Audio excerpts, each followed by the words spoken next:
بسم اللہ الرحمن الرحیم۔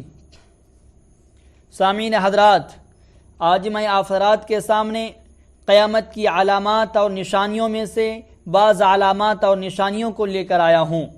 ان علامات اور نشانیوں میں سے پہلی علامت اور نشانی یہ ہے کہ قیامت سے پہلے فتنے بارش کے قطروں کی طرح پے در پہ ظاہر ہوں گے۔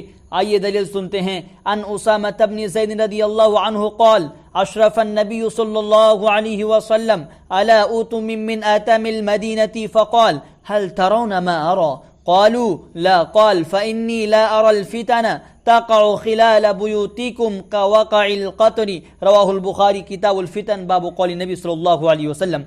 حضرت اسامہ بن زید رضی اللہ تعالیٰ عنہ فرماتے ہیں کہ رسول اکرم صلی اللہ علیہ وسلم مدینہ منورہ کے محلات میں سے ایک محل پر چڑھے اور صحابہ اکرام علیہم اجمعین سے پوچھا، کیا جو میں دیکھتا ہوں تم دیکھتے ہو؟ صحابہ اکرام علیہم اجمعین نے عرض کیا، نہیں۔ آپ صلی اللہ علیہ وسلم نے ارشاد فرمایا، میں فتنوں کو تمہارے گھروں میں بارش کے قطروں کی طرح گرتا ہوا دیکھ رہا ہوں۔ یعنی جس طریقے سے بادل سے زمین تک گرتے ہوئے قطروں اور بوندوں میں کوئی رکاوٹ اور سنگ راہ نہیں ہوتی، اسی طریقے سے علامت قیامت کے ظاہر ہونے میں کوئی رکاوٹ نہیں ہوگی۔ جب ایک علامت ظاہر ہوں گے تو ایک کے بعد دیگرے علامت ظاہر ہوتے چلے جائیں گے۔ علامت قیامت میں سے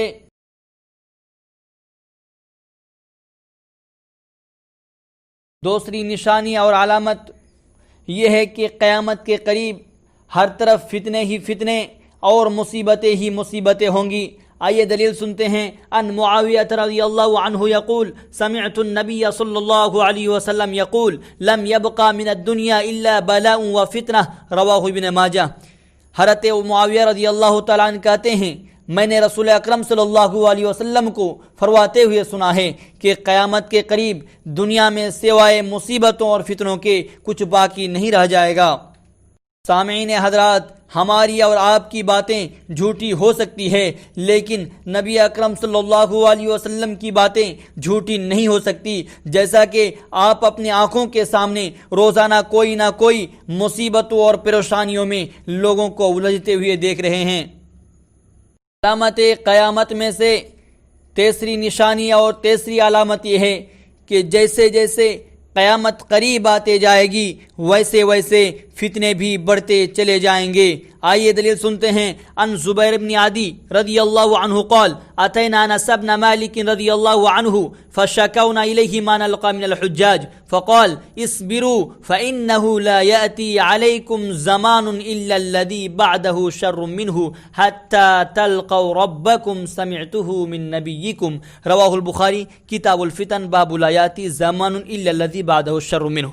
حضرت زبیر بن عدی رضی اللہ تعالیٰ عنہ کہتے ہیں کہ ہم انس بن مالک رضی اللہ تعالیٰ عنہ کی خدمت میں حاضر ہوئے اور حجاج کی طرف سے جو مصیبتیں ہمیں پہنچی تھی ان کا شکوہ کیا تو حضرت انس رضی اللہ تعالیٰ عنہ نے فرمایا، صبر کرو، تم پر ایسا زمانہ آنے والا ہے جس میں ہر آنے والا دن تمہارے آج سے بدتر ہوگا حتیٰ کہ تم اپنے رب سے جا ملو گے۔ اس کی وضاحت کی ضرورت نہیں، آپ آئے دن اپنے آنکھوں کے سامنے الگ الگ برائیاں پنپتے ہوئے دیکھ رہے ہیں۔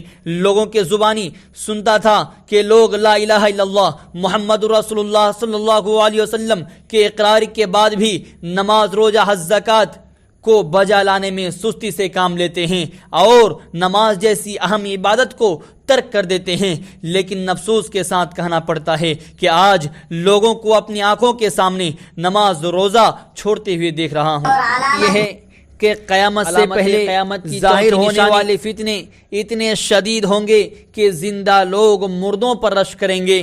آئیے اس کی بھی دلیل سنتے ہیں۔ ان ابی ہریرہ رضی اللہ عنہ عن النبی صلی اللہ علیہ وسلم قال لا تقوم الساعة حتى يمر الرجل بقبر الرجل فيقول يا ليتني مكانه رواہ البخاری کتاب الفتن باب لا تقوم الساعة حتى يغبط اہل القبور۔ تو چلیے اس کا ترجمہ سنتے ہیں اور اس پر اور اس جیسے حدیثوں پر عمل کرنے کی کوشش کرتے ہیں اور ایک دوسرے کو بھی بتانے کی کوشش کرتے ہیں تاکہ سارے لوگ اس سے مستفید ہو اور فائدہ اٹھائیں، کیونکہ یہ اچھا کام ہے اور اچھا کام کرنے سے نیکی ملتی ہے۔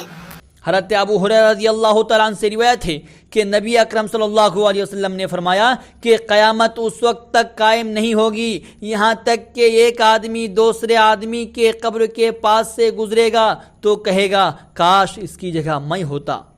ابن ماجہ کی روایت میں یہ بھی وضاحت موجود ہے کہ انسان یہ تمنا اپنی دینداری کی وجہ سے اور اپنے نیک اعمال کی وجہ سے نہیں کرے گا، بلکہ دنیا کے مصائب و آلام سے تنگ آ کر کہے گا، یعنی مصیبتوں اور پریشانیوں کی وجہ سے وہ اس طرح کے آرزو اور تمنا کرے گا تاکہ دنیاوی مصیبتوں سے نجات اور چھٹکارا مل جائے، لیکن اس کو نہیں معلوم کہ یہ قبر کے اندر دنیاوی زندگی سے بھیانک مصیبتوں کا سامنا کرنا پڑے گا۔